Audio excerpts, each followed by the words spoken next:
I'd like to call this meeting to order at 6:30 p.m. and I'll call on Councillor Decker to read the land acknowledgement. Thank you, Mr. Mayor. The city of Thorold is situated on treaty land.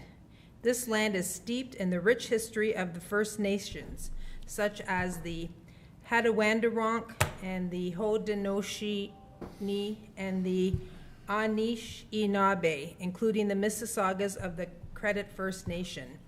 There are many First Nations, Métis, and Inuit people from across Turtle Island that live and work in Niagara today. The city of Thorold stands with all Indigenous people, past and present, in promoting the wise stewardship of the lands on which we live. Thank you, Councillor Decker. Is there any declarations of interest? Seeing none, adoption of the agenda.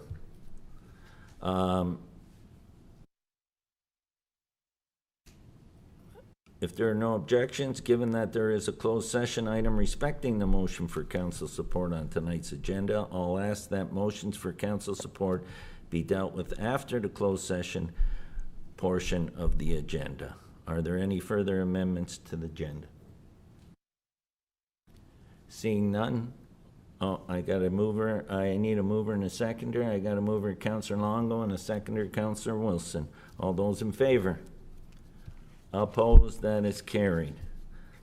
Adoption of the minutes. I need a mover and a seconder for adoption of the minutes. I got a mover, Councillor Decker, and a seconder, Councillor Kenny. For CL 22-2022, Tuesday, September 13th, 2022, and closed session minutes, March 2020 through September 2022. Go ahead, Councillor Longo. Yes, Mr. Mayor, just a quick question on the closed session minutes. How are they available to council to read? Through the mayor, they're available in the closed session portion of the agenda. So if you scroll down to the closed session and select on the little icon there, it'll open up your closed session agenda where the minutes are located. Okay, thank you. Okay. All those in favor? Opposed? That is carried. Did I get the right mover? Yeah, I got it. Mayor's report. There have been 3 flag raisings since our last meeting. On September 15th, the United Way flag was raised and lowered to half-mast as we were in the mourning period for Her Majesty Queen Elizabeth II. The flag-raising ceremony was to raise awareness on the importance of working together to create real change across the Niagara region. On September 22nd, CEO Manoj Dalwaria and I were joined by Big Brothers Big Sisters Executive Director Aaron Graybiel and board member Alexandra Del Vecchio in raising the Big Brothers Big Sisters flag. Big Brothers Big Sisters matches young people facing adversity with trained adult mentors in one-on-one group or group mentoring programs. For as little as 1 hour a week, you can help change the life of a child and build a better future for Niagara. On September 26th, I, along with Councillor Wilson, Councillor Sentence, Regional Councillor Whalen, and City staff, were joined by Michelle Elise Burnett, President of KK Kalanix, for the Truth and Reconciliation flag-raising event. The National Day for Truth and Reconciliation is Friday, September 30th, a federal statutory holiday that the City of Thorold will be recognizing and observing. It is also known as National Orange Shirt Day and is meant to honor Canada's residential school survivors, their families, and communities. This holiday publicly commemorates the history and ongoing legacy of residential schools. It demonstrates a commitment to reconciliation and affirms every child matters. On September 14th, I attended Hughes & Company 10 years anniversary. Located in downtown Thorold in the Quebec Bank building, they are a growth marketing agency focused on strategy, branding, websites, and automation. They build business tools so you can focus on your strength. On behalf of City Council, congratulations goes out to Allie Hughes, CEO and founder of Hughes & Company, another hidden gem in our downtown. On Thursday, September 15th, I attended NTEC, Niagara Training and Employment Agency's 50th anniversary event in Port Robinson. I presented them with a certificate of recognition on behalf of City Council. NTEC has been in Niagara for 50 years, engaging talent with diverse and inclusive business champions throughout the region. Once again, congratulations on your 50-year achievement and the great work you do across Niagara. On Sunday, September 18th, I attended the Lights Up Project unveiling event at the Niagara Cricket Club, located on Town Line Road in the city of Thorold. The installation of the new LED lights was made possible by a Trillium grant and makes the Niagara Cricket Center among the best places to play cricket in North America, able to host both local and national scale events. Joining me were MPP Jeff Birch, MC Patrick Little, Board Chair Tan Qureshi, as well as other local and provincial board members. On the weekend of September 17th and 18th was extremely busy in the city of Thorold. The BIA Downtown Backyard Barbecue event, the annual community-wide garage sale, the Port Robinson Community Fall Festival event, and the Terry Fox Run were all extremely successful. Thank you to all who volunteered and supported these community initiatives. Also that weekend, on Saturday, September 17th, the Thorold Anchors senior baseball team won the Ontario Baseball OBA Senior C Championship at McMillan Park. They defeated Tilsonburg in the championship game 11-0 to take home the title. On behalf of City Council, congratulations to all the players, coaching staff, volunteers, and all those who supported the Anchors, especially during their championship tournament run. On September 22nd, I attended and spoke at the Indigenous Crosswalk unveiling, located at the corner of Merrittville Highway and Sir Isaac Brock Way. Also in attendance were Councillor Neal and CAO Manoj Dalwaria. The crosswalk was designed by Alicia General in consultation with our Indigenous community partners and shows the importance of collaboration and working together. The Indigenous Crosswalk, although a regional initiative, is located in the city of Thorold. It honors the Indigenous peoples who first walked this land, continue to reside here, and uphold the responsibility to care for these lands. It provides a beautiful visual representation of Indigenous culture and history. On September 23rd, I attended and spoke at the 47th year of the Franco-Ontario flag raising. This event was held outside at the north end of the Niagara Region headquarters. It was by far the largest flag-raising event I have ever attended, and the first year they were able to unite in one area to celebrate. The Canadian Francophone is an open, dynamic, and diverse entity which is rooted in the organics of Canada. It is part of the social and economic fabrics of Canada. Congratulations to Susan Moran for all her hard work in making this event possible and being such a vital part of the Franco community. On September 23rd, Regional Councillor Whalen and I presented certificates of recognition to Thorold Automotive Solutions as they celebrated their 40th anniversary and held a barbecue fundraiser for Ronald McDonald House. The business was started in 1982 by Lenny and Marcella Cervelli. It is now owned and operated by their son, Frank Cervelli, who has successfully expanded and transformed the business model to meet current market conditions. Once again, congratulations on behalf of City Council, and thank you for your commitment not only to the City of Thorold, but the entire Niagara region. Thank you to the Royal Canadian Legion Branch 17 Thorold for hosting a service to honor Her Majesty Queen Elizabeth II in conjunction with St. John's Anglican Church on Monday, September 19th.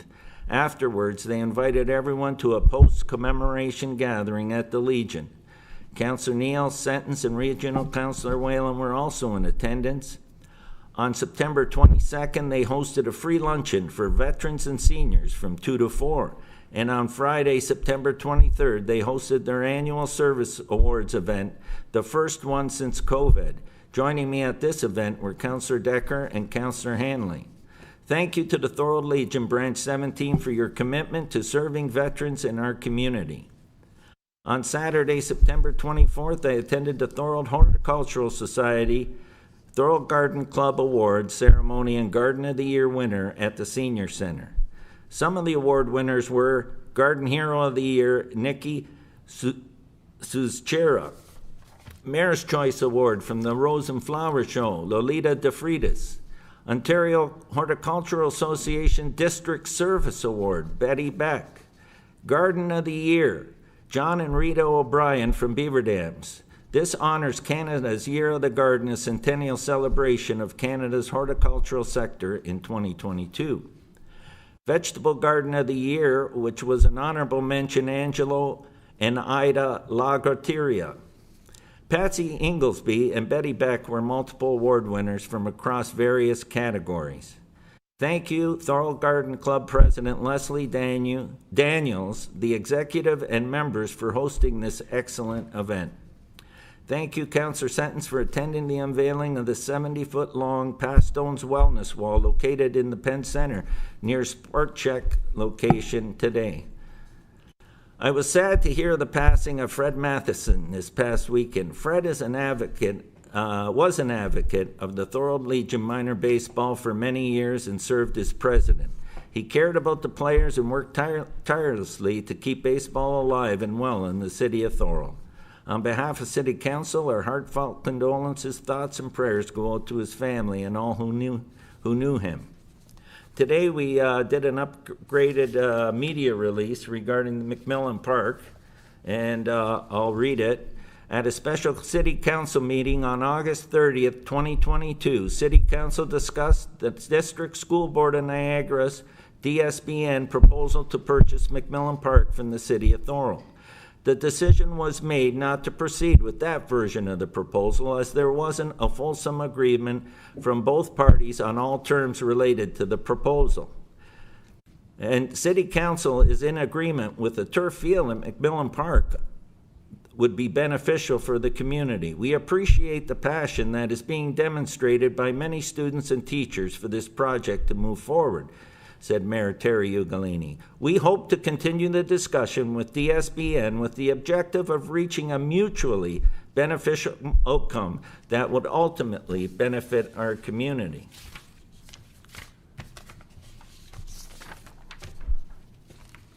And one other point, as this is our last council meeting before the election, I want to thank my fellow council members and city staff for your dedication and commitment to our community and the city of Thorold during this council term, which included guiding the city through a pandemic.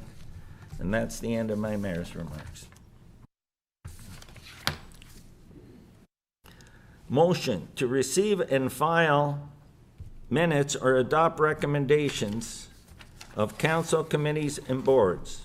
I have a mover, Councillor Sentence, and second, Councillor Decker, to receive and file the minutes for review. Town and Gown Committee meetings of Monday, August 22nd, 2022.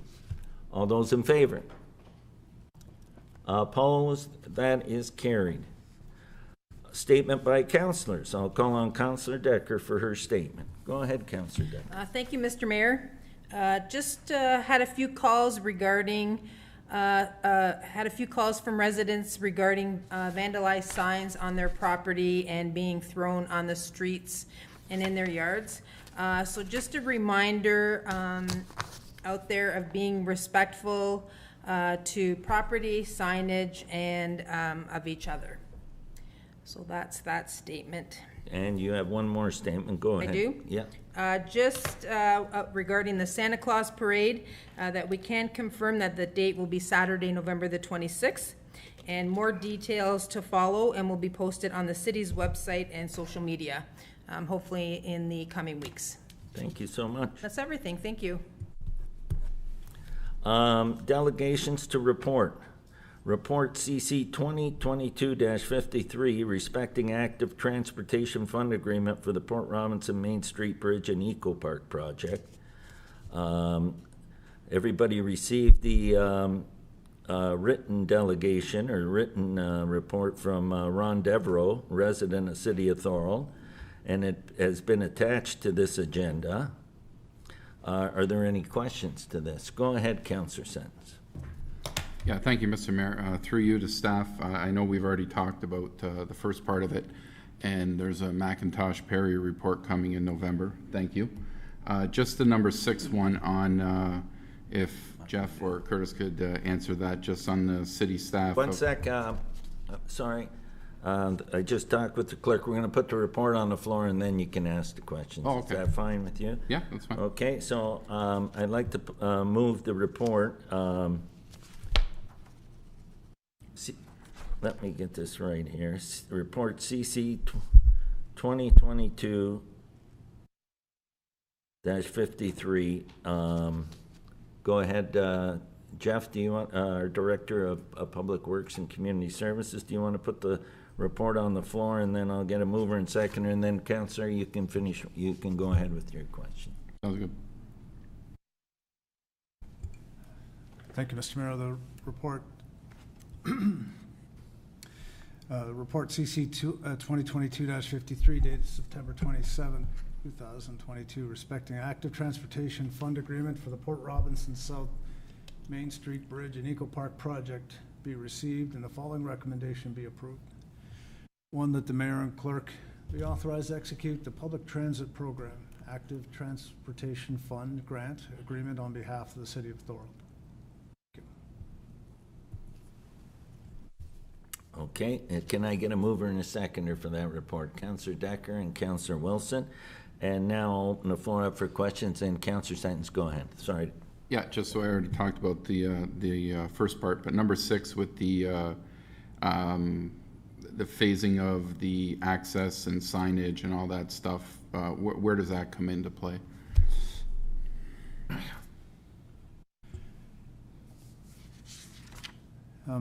Through you, Mr. Mayor, the answers to these questions will be included in the staff report that gets presented to council in November. At the moment, we're waiting for McIntosh Perry, who was our consultant on the project, to finish stage 1. Okay. They've completed the field work, just finalizing the report, and we should be able to have it on the council agenda early in December, or at least before budget deliberations for 2023. Okay, it'll answer those questions? And with respect, they'll, that report will include the timing of establishing, you know, the schedule for Okay. relocating bat boxes and some of the ecological features that they studied over. Okay, thank you very much. Do you have any further questions, Councillor Sutton? Is that it? I seen Councillor Hanley had his hand up. Go ahead, Councillor Hanley. Thank you. I don't know if it's me. I can hear everybody, but I really couldn't hear Jeff's comment and that stuff. But I'm wanting to know if you, through you, Mr. Mayor, to Mr. Holman, in regards to the first phase, as per the consultant's report, I heard you say something in regards to the box. In regards to the turtle boxes, are we looking, when council's report comes back to council, that we're going to initiate this phase starting in May of this year? Are we looking at 2023? Or are we looking at 2024? Because the consultant report, Burnside report, actually states, as we know, the turtle boxes need to be in position for a year, so on and so forth. Because I really couldn't hear your last answer. Is that what the intention is here? Wait for another city report to come forward, and then we will start the first phase in the spring of 2023? That's through you, Mr. Mayor. I think that'll be up to council. Once they've considered the report, if there are any budget implications, they can give direction to either move ahead with that to capture, you know, this first window of opportunity. If they're not able to do that, then it'll have to be pushed back to a subsequent year. Go ahead, Could I ask Councillor. that through you, Mr. Mayor? Could I ask that the report that comes back specifically state what the cost implications are going to be? So it's not a guessing game. Can we start that process now? Even though we're waiting for, you know, there'll be a new term of council, who knows who'll be here, but can we start that process now? That's through you, Mr. Mayor. Yes, any cost implications will be included in the report. Will be included in the report, Councillor Hanley. Thank you very much. Is there any further questions? Go ahead, Councillor Wilson. Thank you, Mr. Mayor. I was happy to see that we did get some funding for this project. I believe we're still looking for other funding, correct? It won't end there because I know it's a big cost item. Yeah. Excellent. Thank you. That's all. Unless you want to comment on that, Mr. Holman. Thumbs up. Okay, that's good news. Are there any further questions? Seeing none, we had a mover and a seconder already, correct? All those in favor? Opposed, that is carried. Up next, report PWCS 2022-96, respecting Battle of Beechwood Park project update. We got a delegation on this one. We have a delegation. Tony Vandermaas, resident of the city of Thorold, is going to make a presentation on this. Is Tony on? He's on.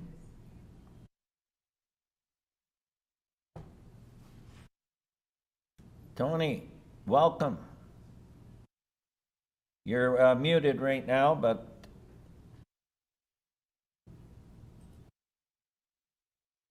you're still muted, Tony. There you go. There I go. All right.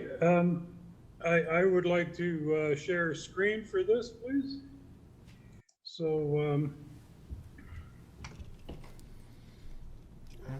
Through the mayor, Tony, you've made a co-host, so you should be able to share now. yeah.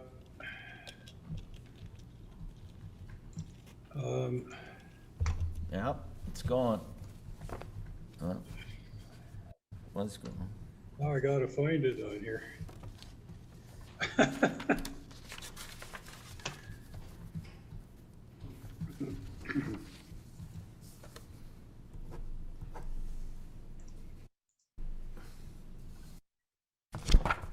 Jesus.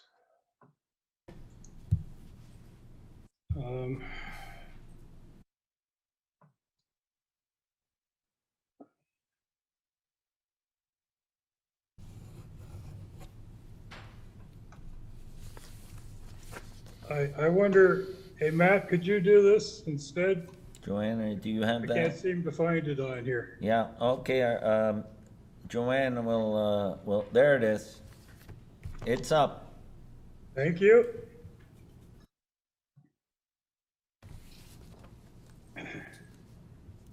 Go ahead, Tony.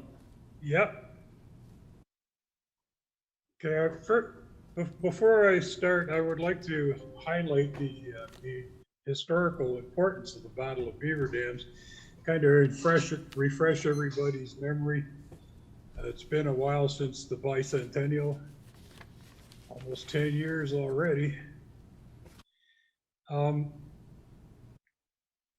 guess the very first thing, next, Matt, next, Joanne. First thing I wanted to point out that this wasn't just about failing to silence James Fitzgibbon at the DeQ House because of the trouble it was causing, along with 49 mixed nation indigenous fighters and 49 more of his own troops.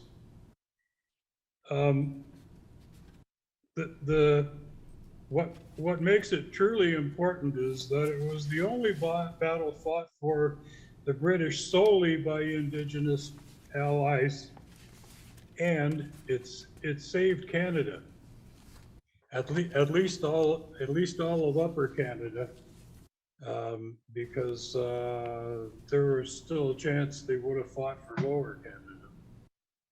Next, please.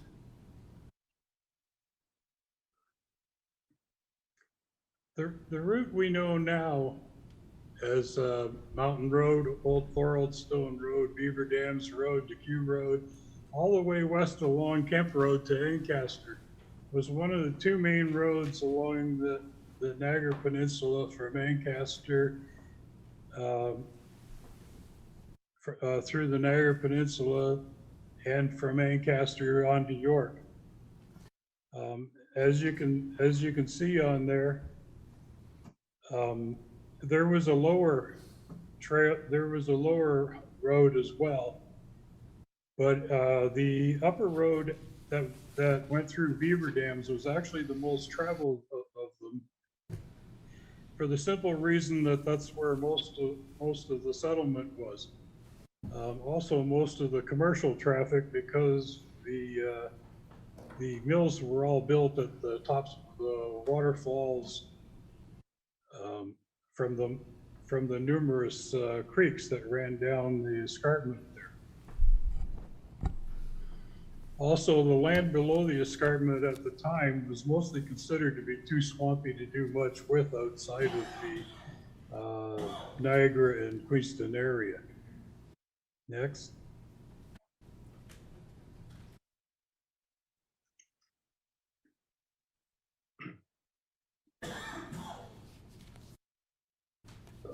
One thing that I should have mentioned was that had they broken through that road there, if they'd have gotten past the Q house, and they were really only expecting token resistance when they got there, there wouldn't have been any chance to stop him from there on to York and Kingston. British General Vincent, who was at the 20 at the time, had specific orders that if there was a breakthrough, that he was to immediately withdraw all the way back to Montreal to save Lower Canada. The U.S. had been bottled up in Fort George now for a couple of months after, well, a month, I guess, after they lost the battles of Stony Creek and the 40. They needed to break out somewhere because disease was running rampant from overcrowding, and they had a higher rate of desertion at the camp, almost 1 in 2, especially in the militia. So on June 24th, 1813, just after daybreak, approximately 700 mostly U.S. infantry and military with 2 small bore field guns marched up toward Beaver Dams through St. David's.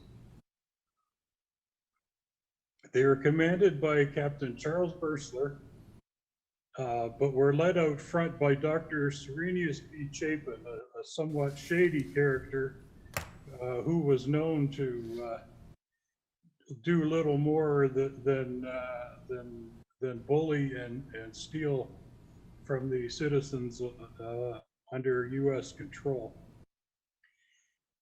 He was in front because he claimed to know the area. Well, he didn't. They got lost, and Chapin's group was sent to the back of the line. Next.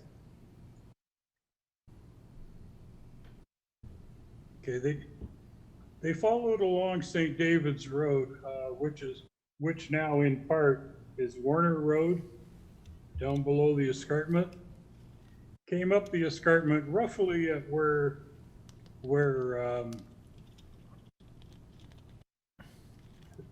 roughly where the second canal came up, and hooked straight up to our St. David's Road, using a line more closer to Town Line Road. So they followed St. David's until they were fired upon at the old German church at the 10 Mile Creek Road, which in part now is Davis Road. Most of it is closed up now, but there's still bits and pieces. They were fired on by 2 soldiers who then quickly ran away.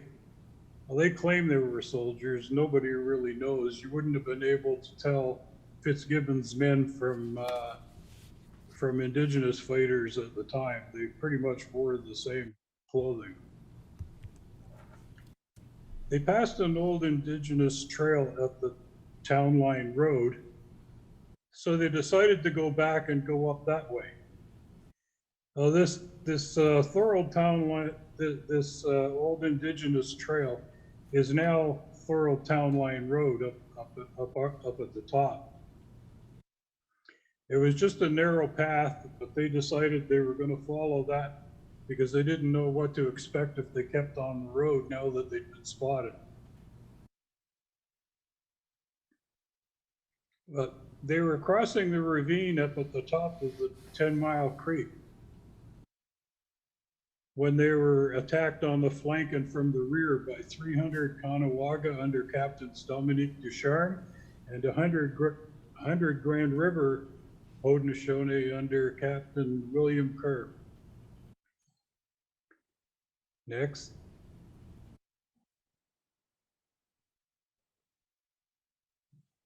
Burstler fought around the corner of Mountain Road, which at that time went all the way straight through, pretty much crossed it where the regional yard is at Thorold Town Line Road, and intersected at what is now Davis Road.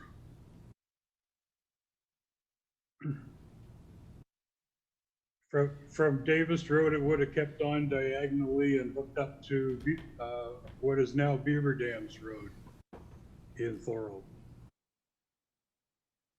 Once around the corner, the wagons and guns were ordered into the field, which was a big mistake, surrounded by forest. They took heavy losses. They lost the gun crew because they fired the two field guns fired shot and killed a few of the Haudenosaunee, and needless to say, their friends weren't impressed. They slaughtered every one of the gun crew. So they moved again down the road. Now, this battle's moving up and down the road for about 3 hours. And their forward motion was somewhere around what is now Beaver Dams Road and Ormond Street South, before they started backing up again to the corner of what now is Davis Road and Old Thoroldstone Road. Next.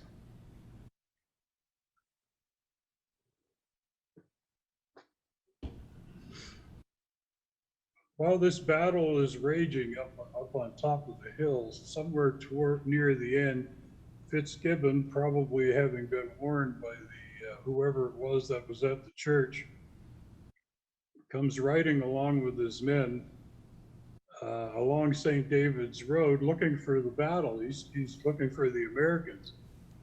Well, he reaches the old German church, still hasn't come across them, but then he hears the sounds of battle to the south.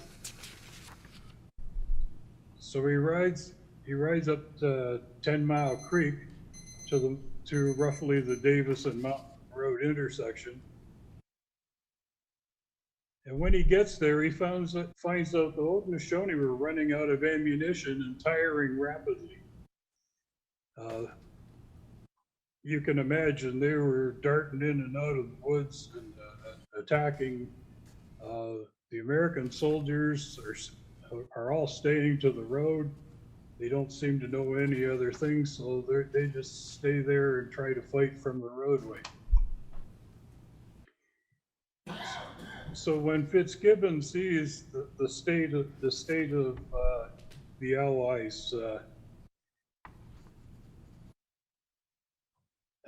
ammunition and such, he desperately develops a bold plan. Next, please.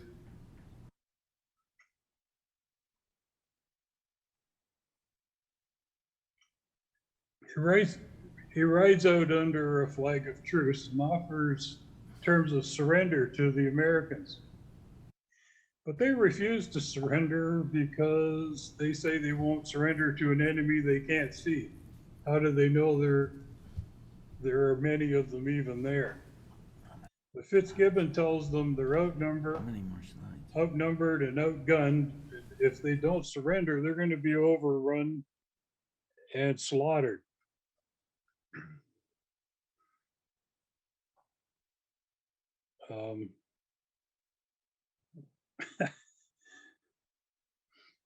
Back up. Yeah, thanks. So he, at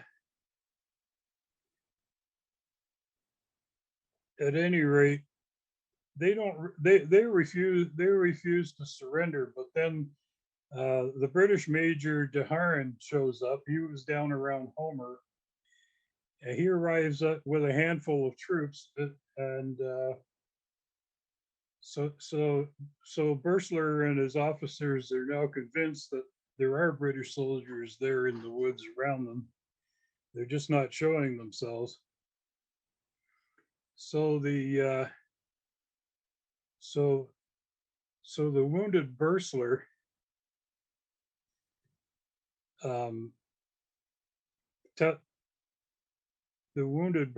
surrenders to Fitzgibbon. And Fitzgibbon tells them to lay down their arms and cross the lines to surrender. Next.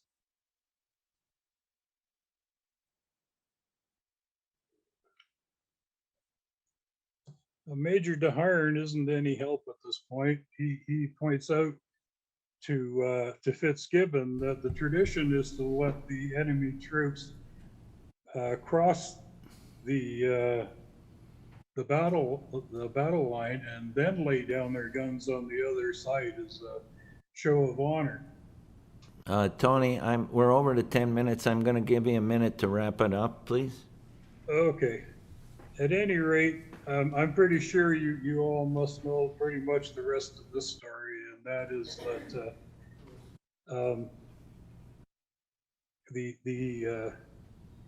the Americans surrender and they're marched to the Miller House, where they sign the terms. Could we move on, please, to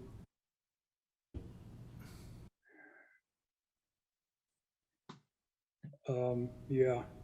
There's a little left of the Battle of Beaver Dam's area of battle now. The quarries, the 4 wetland canals, farming, and road changes kind of obliterated most of it. This site and the roadway past the old Miller House are all that's left. This area, the site itself was declared a National Historic Monument in 1921. And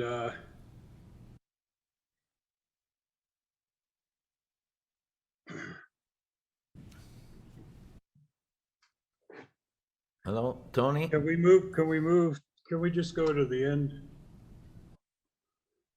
At any rate, the War of 1812 committee put it back to, put this monument together to take the place of the one that was ripped. And we hope that the Thorold City Council, as one of the final acts of this term, will see the value of preserving and promoting the history of this nation-saving battle, won for us through the sacrifices of our Indigenous allies. Thank you. Thank you so much, Tony. And now, is there any questions for Tony?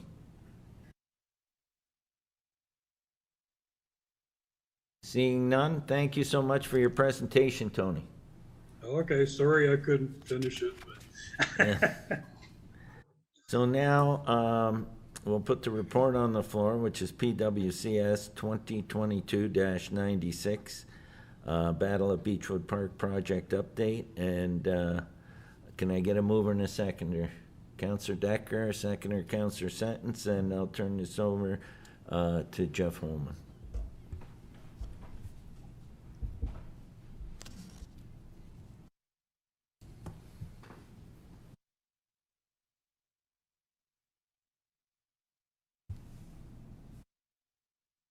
Mr. Mayor, the report PWCS 2022-96 dated September 27, 2022, respecting the Battle of Beechwood Park project update be received.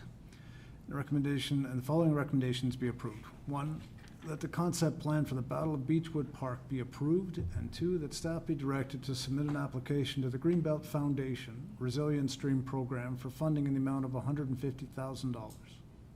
Thank you, Jeff. And now I'll open the floor. Is there any questions? Go ahead, Councillor Longo. Thank you, Mr. Mayor. Through you to Mr. Holman. So at this point, we're just asking for permission to apply for a grant. We're not committing to this project until we know the outcome of the grant application? Mr. Mayor, that's correct. Okay, that's great. Thank you. Thank you. Are there any further questions? Seeing none, all those in favor? Opposed? That is carried. Consent reports. So do councilors want to pull any of the consent reports? Let me know, and then we'll just vote on the ones that aren't pulled. Go ahead, Councillor Sentence. Sorry, Mr. Mayor. Yes, I'd like to pull 14.9 PWCS 2022-102. I think that's Battle of Beaver Dam's final cause. Okay, 14.9. Are there any others?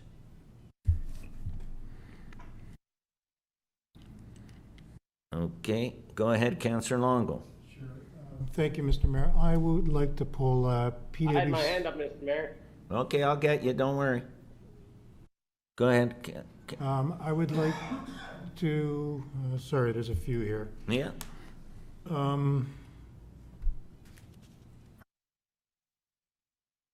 I'd like to pull the CC 2022-55. That's the internet voting, just for a quick question. that's number 5. What number did you say? 14.14. Okay, yeah, I got that. And I'd like to pull 14.15, the tree canopy. Yep, And that's it, I think, for now. okay. And Councillor Hanley, you had your hand up? Go ahead. Yes, if I could pull 14.6, I believe 14.9's already been pulled, and 14.14. They've been, yeah, only 14.6 wasn't pulled, Councillor. The other two are already pulled. Okay? Thank you. Okay, so we're going to, I need a mover and a seconder to do the rest of the consent reports. I got Councillor Sentence and Councillor Wilson. So we're going to move all the remaining consent reports with the exception of 14.6, 14.9, 14.14, and 14.15. All those in favor? Opposed? That is carried. So we'll go in order as they are on the agenda, and we'll start with 14.6. Go ahead, Councillor Hanley. Thank you, Mr. Mayor. In regards to the we're looking for a $26,000 subsidy. Is that for the entire 2022 for the Walker facility, or is that just for the first 3 quarters? I know it says 2022, but there's still a further quarter to go. Go ahead, Jeff. For you to the property staff member. Yeah. Mr. Mayor, the $26,000 is for the balance of this calendar year. It's for the balance Okay, of the thank you. calendar year, Councillor Hanley. Okay, and then one other thing. So we're presuming that we're gonna have 52 hours of ice time a week at the new facility. Do we know how many weeks that will be for? Is it for 20 weeks, 30 weeks, 40 weeks? How many weeks of the year will be accountable for 52 hours per week?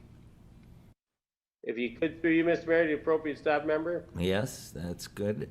Jeff will continue on that.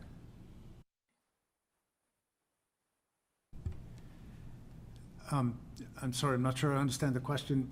How many weeks? He wants to know how long is the ice basically staying? We'll have 52 hours a week for as long as we need it.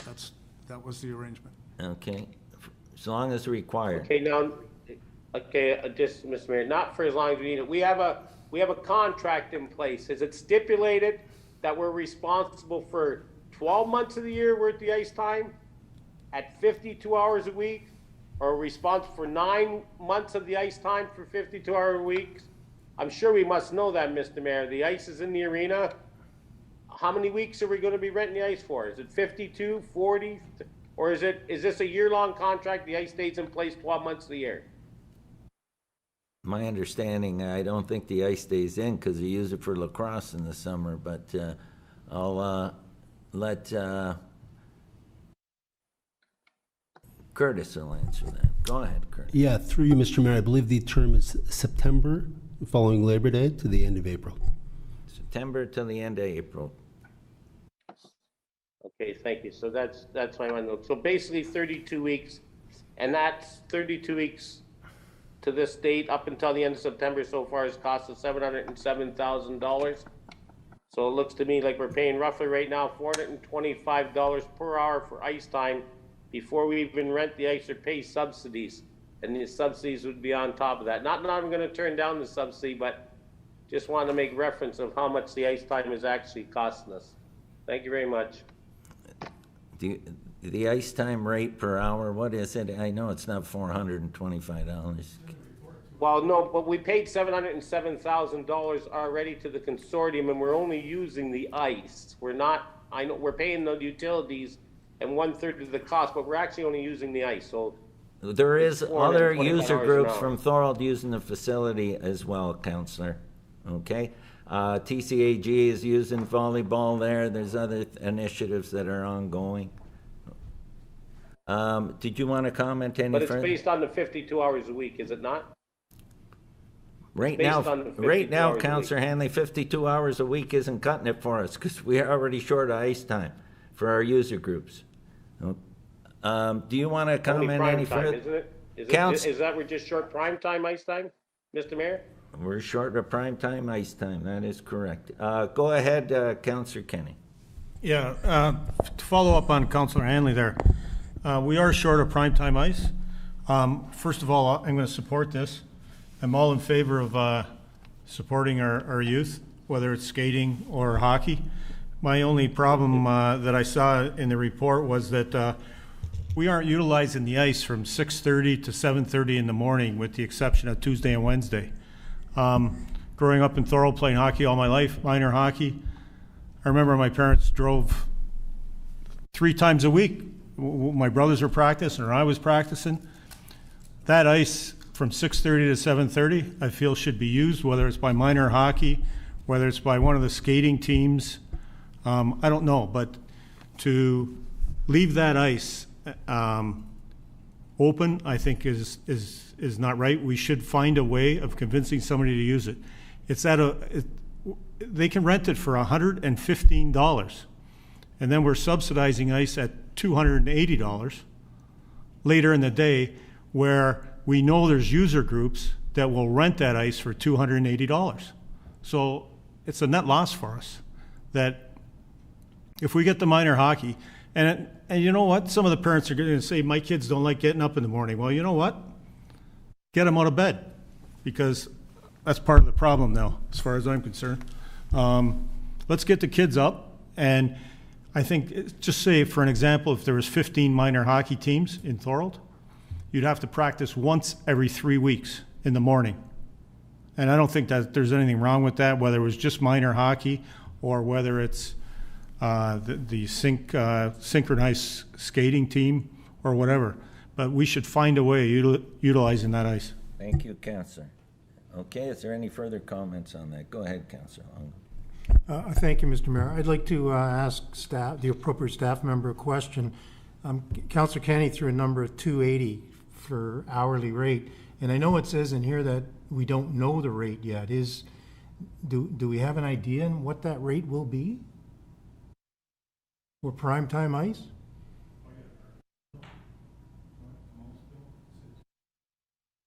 Do you want to speak to that, Curtis? Go ahead. Yeah, through you, Mr. Mayor. So our ice time has already been determined by the pro forma. I know that they're working on the overall ice rates for the remainder of the ice that's available to the public, general public, but our ice rates are set. So we are set and locked in at the rates that we have.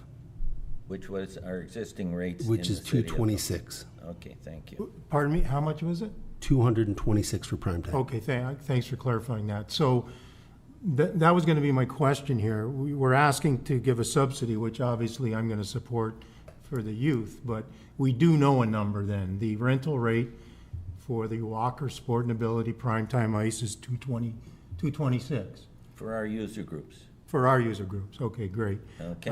Yeah, so while we're on the user groups, and they all seem, like great user groups, are these all not-for-profit user groups that we're talking about, the 3 in question? Do you want to answer that, Curtis or Jeff? Through you, Mr. Mayor, that is correct. They're all Okay, good. not-for-profit. Yeah, I just wanted to make sure we weren't supporting a for-profit, so that's great. Yeah, I don't have any more questions. Again, I'll support this because the youth certainly need affordable ice time. Thank you, Councillor Longo. I had Councillor Sentence with his hand up. Go ahead. Yeah, thank you, Mr. Mayor. Yeah, I'll support this as well. For our youth groups, we do it for other sports, and we'll do it here, so I'll be supporting this. Thank you. On this one. Okay. Okay, any further questions?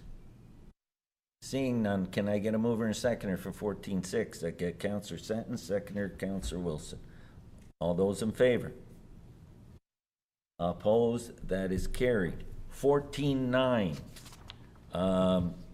is the Battle of Beaver Dams Park final costs, PWCS 2022-102. And Jeff, do you want to speak to that before I put it on the floor, or do you want to just take questions on that? I'll just answer any questions or reports for information purposes. Yeah, okay. Any questions? Who asked to pull that report? You did, Councillor Sentence? Go ahead then. Yeah, through you, Mr. Mayor. So first of all, under budget, great job. You don't hear that much, so it was nice to see. I was talking, I'm not sure if we're not putting it on the floor. I have a motion that I would like to introduce into this. So can I do that now, or can I speak to it now? I'll let you bring your motion. I just want to see if there's any discussion on the report. Then you can by all means bring, because you have an idea or some concept, that's fine. Go ahead, Councillor Longo. Thank you, Mr. Mayor. Just on the report, question for the appropriate staff member. It talks about itemized costs, and it says when we originally passed the motion, it was $40,000 in staff costs. Now, we all know that this was, there was a mad dash to get it done in time for Canada Day. And we had quite a number of staff members there doing a lot of work ourselves with a lot of supplies. How is that incorporated into the $40,000 staff cost? I'll ask Jeff or Curtis who's going to answer that.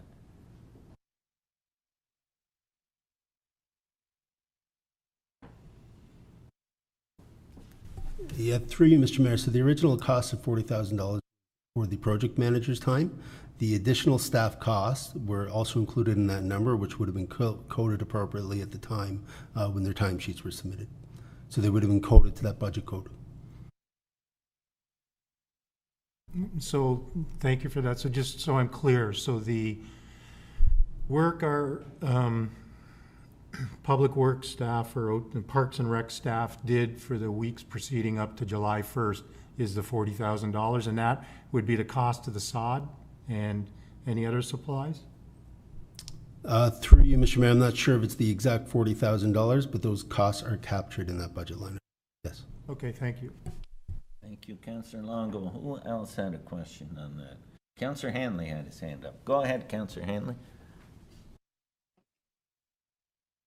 Can we comment on the park, or is it just that the report's on the floor? The final cost? 'Cause the park, you know, to me, I don't believe for what we paid for and the contractor that we got sufficient supply and demand, you might say. I believe that the new fountain is actually a hindrance. I think it's a liability because of the route that you have to take to get around now in just one way. I don't know if you've been out there, but that pea gravel is a hindrance to anybody with a walker. I've had several people that live in the apartment buildings nearby have stated that to me. Anybody in a wheelchair, whatever. The feature to me doesn't fit the park and is not suitable for the route that the citizens have to take. And one of the most upsetting things to me in the whole deal was that there was a young man named Scotty Monroe that had a memorial there with a tree and a plaque. And I know the city has said since then that they're going to replace it, but to have it actually eliminated, a tree that was put in memory of his classmates at A.T. Clancy and a plaque that was there, now lost. They don't know where it is. It shows bad management, like as far as the cataloging goes, and it's a shame that occurred and should have never occurred. That tree was put in memory of a young man and his family, and that was gone. And I don't believe that for the money that the city paid for the park, we got a good deal. I hate to say it. Geez, just look down. A lot of the area was just pushed around, and It's been weeds all summer. There's still not full grass there.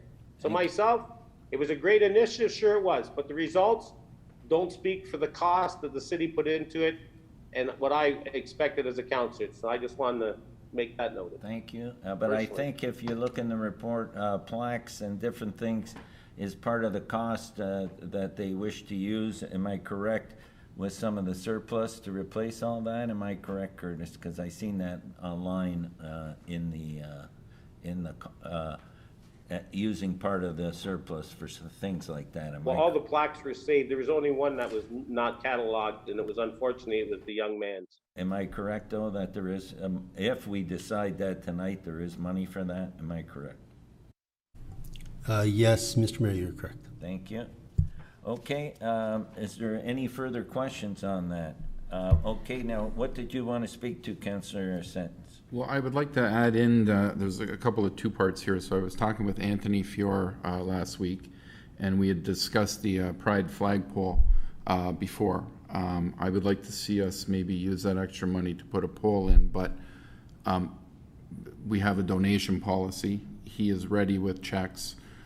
He just needs us to go forward with it first, and then he can come in and give the. He didn't give me an amount, but he thought that this would be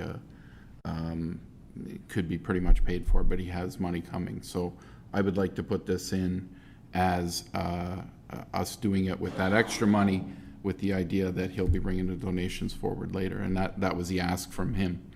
What is the flagpole installation? About 4,000, 3,700, I think it was, or. Okay. And what was the other item? That's it. I just would like to get that put in now. You want an amendment Yes. to that list? Yes. Do you want to include everything on that list and Yes. add that? And Am add I that. correct? Yes. So the existing list that's in your report, he wants to add the flagpole to that list. Do I have a seconder for that? I have Councillor Kenny. Does anyone want to speak to the flagpole? Are you speaking to the flagpole, Councillor Hanley? Yes, sir. Go ahead then. Yes, sir. Go ahead. Go ahead. I can't hear you, Councillor Hanley. You're muted. Okay. I have no objection to the flagpole, but a reminder, this opens us up to other groups coming forward to do the same and to expect the same. It's in the downtown area. You know, they always say it can be considered bonusing. Don't get me wrong, I'm not against it, but we need to know the path that we're taking here, and this to lead to a multitude of flagpoles wanting to be erected at Battle of Beaver Dams Park. I have no objection to the idea, though. Thank you, Councillor Hanley. Go ahead, Director of Finance, Maria Moore. Through you, Mr. Mayor, to build on Councillor Hanley's comments, we do have a fundraising policy, and I would stress to council the importance of these groups following the fundraising policy. And basically what it is no one should be out there fundraising for city facilities or city amenities without first coming to council and getting approval. We should not have people knocking on doors saying they're fundraising for the city when council has no idea about this. So I would stress the importance to all these groups. While we appreciate the efforts, it is important that council is aware, approves these things, and follows the policies. You're saying that that should be presented by that group or person to That's council? correct, Mr. Mayor. They come in, there's a list of things that they have to undertake in order to get approval for fundraising, and they look at, what is the cost, the manner in which you're going to fundraise, et cetera. So I would stress it's great that the groups do that, but I really think that council needs to be aware and give that assurance to the general public that when someone is out there raising funds for the city, that council's on board. Are you good with that, Councillor Sentence?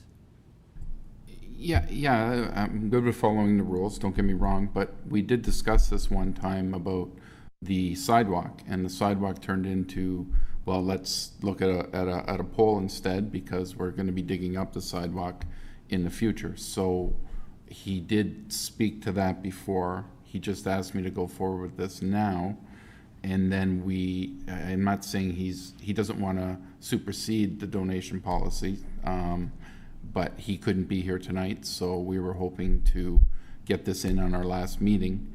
And I feel we had discussed this in the past, but if that's a policy, then we'll follow the policy. Okay, I'll thank you. ask him to come speak. Thank you. Councillor Wilson. Thank you, Mr. Mayor. Will we not be able to add this and get that approved, but also be able to be approached about raising money for it afterwards? Do you know what I'm saying? Or if we add it, that will cover the cost and then look for fundraising opportunities? Are we allowed to do that? Maybe through you to Maria, would that I'd let cause a problem? Maria answer that. Through you, Mr. Mayor, certainly council can do that. And So you that can add the wouldn't be- flagpole. You can add the flagpole, but, again, But based on following the procedure moving forward. It's in the budget, doesn't mean it's gonna happen. It means it's there if it follows all the, the rules, correct, Maria?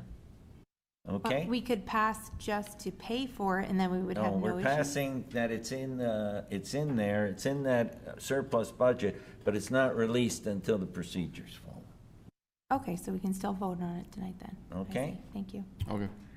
Is everybody good with that? Yeah, go ahead, Councillor Hanley, and then I have Councillor Longo. In regards to that, we talk in this community a lot about lately in the Indigenous people. Maybe I could put a friendly amendment forward and that we have a flagpole also for the Indigenous people. I'm the father of a Native son, and I know the importance of every life matters. And, this is the road that it's going to take, and I believe if we're gonna, I got nothing at the flagpole, but we gotta look at the route we're taking. So, depending on what happens, put an amendment. I don't think it's right for what we're doing personally as a councillor. I've been here for many years. This isn't the way it's gone about. As the city finance director said, there's procedure to follow. We constantly change the procedure here and ask for policy changes, as council can do. But if that's what we're gonna do all the time, then why even have the policies in place to begin with? Thank you. Go ahead, Councillor Sentence. Yeah, through you, Mr. Mayor, I just agreed to follow the procedure. So, okay, I can't do it that way. We'll follow the procedure. That's what we just said. Okay. So the second part is, the new flags have the Indigenous component to it. They have the people of color that represents the Indigenous people as well. So this is all part and parcel with what this flag will have. It will be completely inclusive of everybody. Thank you. Thank you. Anyone else? I wasn't about your motion. Anyone else? Go ahead, Councillor. Go ahead, Councillor. Thank you, Mr. Mayor. I'll just make a quick comment. I agree with what the Director of Finance says. We have policies and procedures. I don't want to get into it too much, but sure, they can fundraise for a flagpole, but what happens to the ongoing maintenance? Who pays for the flags? Do we have a policy for all those things? I think we need to have a very good policy crafted, not only about donations, but about actual flagpoles. Because there could be, as one of the councilors said, a number of different organizations that would like a flagpole, and we need to be consistent across the board. It's a good point. So we're gonna, you're okay, we're gonna turn this back to the policy, okay? I'm okay with doing it right. That's fine. Thank you. Everybody's good with that. Okay. The only thing I want to make a comment on this report, I know from talking to the sound guys during the Canada Day weekend that electrical component was a big issue, and I see you've captured it because that panel is underserved for that band shell based on today's requirements. So I was happy to see that get captured in there. Okay. Any further discussion on that? So we're going to follow ahead with the recommendation to do all the things listed in the report, and that still leaves some surplus. Am I correct, Jeff? Which will go back in, and then council can utilize as they deem fit moving forward, whether it's in another park or whether it goes in the reserves. How does that work? Maria, do you want to comment on that? Would that, the rest of that go in the reserves? How would that work? through Mr. Mayor, yeah, the way the park was funded, it was partially from reserves and partially from a internal financing with, an annual cost until the park's paid off. So we would either reduce the reserve component, or we would reduce the annual servicing cost. Okay, Thank you. Okay, so I had a mover and seconder for that. Any further discussion? All those in favor? Opposed? That is carried. Okay, now we're going to 1414. Who pulled that one? I think Councillor Longo. So you're going to move 1414, and I need a seconder. Councillor Sentence. Okay, 1414 is CC 2022-55. Councillor information, internet voting. Do you want to speak to that or just answer questions?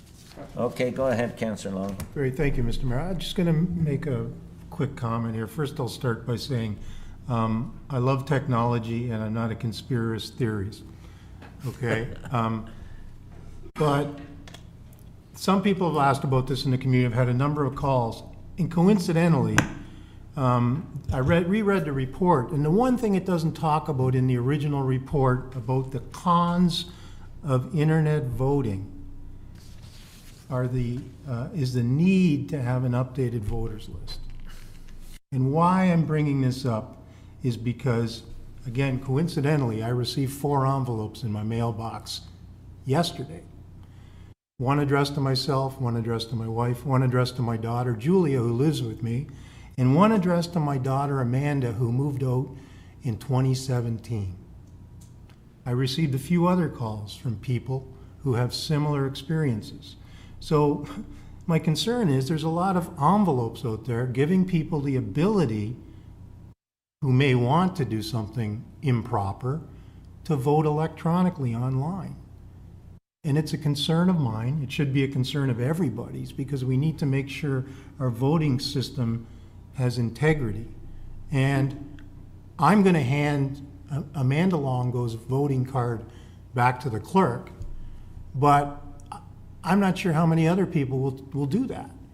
I'm sure I have clients who moved out of the city in the last year who have voter registration cards in their mailbox and they don't even live in their house. These things need to be addressed, and that's why I pulled this. We're not going to change anything, but we need to be cautious here, because I'm giving you an example that I found, but I'm sure there's other examples out there that could be even more dangerous. Well, so I will leave it at that. I don't know what can be done. There's other examples of people that have moved in and aren't on the list yet and haven't. And they have the ability, yeah. they have the ability, Mr. Mayor, to apply to be on the voters list, but they could also reach into a mailbox and have 2 extra votes.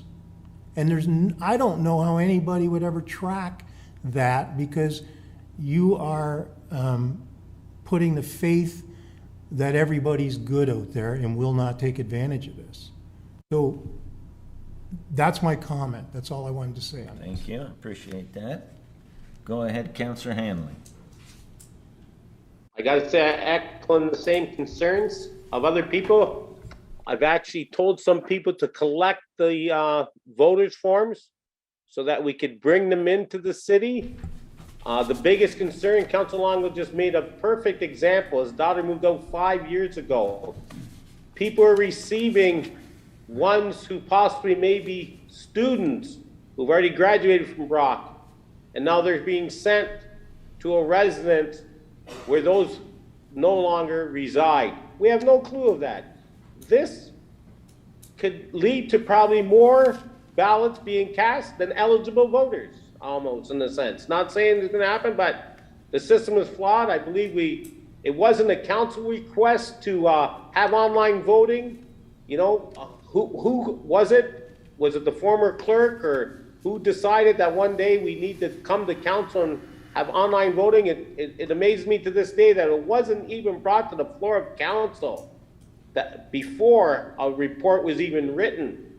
A report was written, then brought to council, which is the backwards way of doing things, I believe. So someone in the city hall obviously instructed someone to do it. And I know that the clerk will say, well, the clerk has the authority to write a report if he wishes in regards to online voting. We had a 3-page report. The city of St. Catharines had a 50-page report. They declined to have online voting. We accepted to have online voting. There's terrible flaws to it. I was hoping that a person from Dominion would be here tonight. I believe we were told that someone would be in attendance tonight, and I'm not surprised that they're not here because to answer the questions, but I believe there's going to be mass voting done by individuals who actually don't live in Thorold no more. It could happen. It very could happen. It's a big concern. Most don't seem concerned, but I do, and I don't see the reason why we even went this route without a significant detailed report. 3 pages isn't significant. Thank you. Not when I see what other municipalities did. So concerning, we'll wait and see what happens, you know. Regardless, it's a done deal, like Councillor Longo said. But the way it came about to being, I believe wasn't right, and we'll have to live with whatever the results bring us. Thank you, Councillor Hanley. And one question I can, is there any way, and Councillor Longo brought up, but really didn't ask the question. My belief is that there's no way to track if an individual who actually made the ballot because it requests a PIN number was actually the person that made the vote. Is that true? Anyway, the clerk. That a person could vote without even us knowing who he's actually the person that did it? Councillor Hanley. So simply yes or no. Councillor Hanley, the clerk will answer. Okay? Sorry, Mr. Mayor. The question was, a person could vote online voting without knowing if they are the person or not? I'm sorry, was that the question, No, Council? a person could actually have the ability to vote using somebody else's PIN number, and we would never know if that was the actual person that actually made the vote. Again, as Councillor Longo said, we could have a resident that doesn't live in Thorold and actually cast the ballot and he does not no longer live here. Is that a possibility? So, Mr. Mayor, my only comment on that is, in order to vote, you do have to confirm some personal information. One example of that is the birth date of the individual. You also have to swear an oath that you are the correct person, and there are penalties, of course, involved if somebody does breach election law, which is what this is, and individuals can be prosecuted for that. That's the main comment on it. What I do want to add is the fact that a lot of this information is collected by MPAC from local residents and business owners so they can vote in the upcoming election. MPAC does do their best to flag a lot of this information for us, and we've been working really hard to make a lot of corrections to this information. But similarly, with all municipalities that deal with this, people move in, people move out, and the biggest thing that we can ask all residents to do is to please ensure that you are properly registered to vote. Make sure you reach out to City Hall. You can reach out at our help centers, at which point we can confirm whether you're on the list. If you do find an issue with your voter card, report it to City Hall. We can immediately deactivate a PIN. We can delete a user. We can delete a lot of things from that perspective and ensure that people can vote properly. Thank you. I could, Mr. Mayor, just to follow up. My question though was, if I knew all that information, could an individual vote? And I know you said that it's illegal, but how would the city even know that it wasn't the individual who said they were that actually voted if they could answer all the questions? Is there a tracking device that we can use, or is it a case of once the ballot's cast, we don't know who actually cast it? We just know it was cast to a specific person. That's my concern, because it could easily be done. If I knew someone's information, I could cast a ballot. How are we to catch them then? Councillor Hanley, you've asked your question. Now let the clerk answer the question. So, Mr. Mayor, although I don't have all the technical information behind the system, I can say that every vote cast is properly logged and fully auditable, so we can know when they voted, from what location that they voted, a number of information around that is logged and is completely auditable through reporting through the system. Thank you. Is that it, Councillor Hanley? Yes, thank you very much. Yeah, I guess that basically speaks for itself in that stuff. Thank that you. The opportunity out there is there, and I appreciate the clerk's answer. Thank you, Councillor Hanley. I seen Councillor Wilson had her hand up. Go ahead. Thank you, Mr. Mayor. I think Matthew said mostly what I was going to say, was that it's asking personal information. So even if somebody lived in your home previously, the odds of you knowing how to answer that, you'd have to know them personally, like in Councillor Longo's scenario. And obviously he's an honest man and isn't going to do that. So I think the likelihood of that happening is low. I wouldn't think it would be massive votes that are going through that are improperly using this information, because I don't see how they would know that personal information. That's all. Thank you. Any further questions? Okay, that report is on internet voting, was for information. We had a mover and a seconder. All those in favor? Opposed? That's carried. So the last one we have, I think there's one more yet. 1515, and again, Councillor Longo, you pulled that one, am I correct? Yes, thank you, Mr. Mayor. You're gonna be a mover. Can I get a seconder for that? Councillor Wilson, go ahead, Councillor. Thank you, Mr. Mayor. We're pulling so many reports. I pulled this one and probably shouldn't have, but No, it's that's great fine. news. We're gonna apply for a grant to increase our tree canopy, which I'm a big proponent of, so hopefully we are successful. Thank you. Anyone else want to comment on that? Seeing none, all those in favor? Opposed? That's carried. Okay, so that's the end of all those reports. We'll now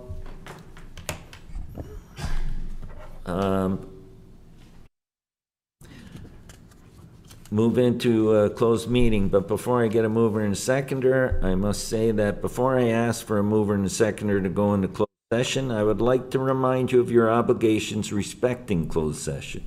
Those who are participating electronically in closed session must ensure that no other person is in the location from which they are taking part. Sorry, Mr. Mayor, I actually wanted to make a notice of motion since we might have another meeting. Well, You skipped that part. will that be after? It's in the agenda before, that's why. Well, none of mine. Also, Mr. Mayor, point of order, I don't think we voted on the rest of the discussion reports. Yes, we did. We did before. The consent report. Oh, sorry, that's right. We Okay, did. I apologize.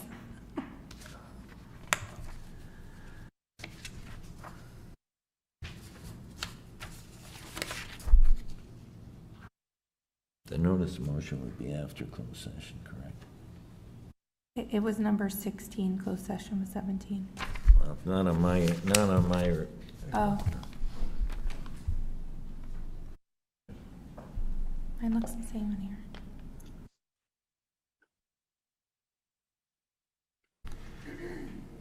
So sorry, Mr. Mayor, I was just double checking the procedural bylaw on this. So staff direction is done through resolution of council, done through notices of, or through notice of motion. Notices of motion are requested to be delivered to the clerk in advance of the meeting. So not having it, I would suggest that it's not in order to provide a notice of motion at this meeting. However, if there were to be another meeting, again, you could provide notice and then seek the permission of council to consider that motion at that meeting. At a future Waive the meeting. procedural bylaw. Correct. At that meeting. Okay? But that's how we've always brought forward a notice of motion this entire time on council, the last 4 years, was we weren't allowed to bring. She wants to bring it forward for the next meeting. if Yes, there I'm is a supposed to next give meeting. notice at the next meeting, I want to put a motion on the floor. Okay, that's fine. Well, we'll do that after closed session. Okay? That's fine.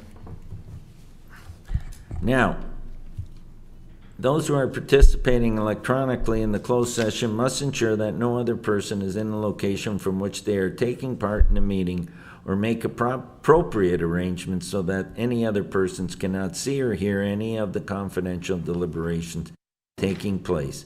If this is not possible, you must withdraw from the meeting until it is reconvened in open session. I need a mover and a seconder now. I got a mover, Councillor Wilson, seconder, Councillor Decker, that council do now move into closed session for the purposes of receiving information of a confidential nature respecting a matter respecting a proposed or pending acquisition of land by the municipality under S 239-2 of the Municipal Act 2001, leash-free dog park land donation. Secondly, a matter of advice subject to solicitor-client privilege under S 239-2 of the Municipal Act 2001, Thorold Fire Station 1, property motion respecting right of first refusal. That's the only two items, correct? All those in favor?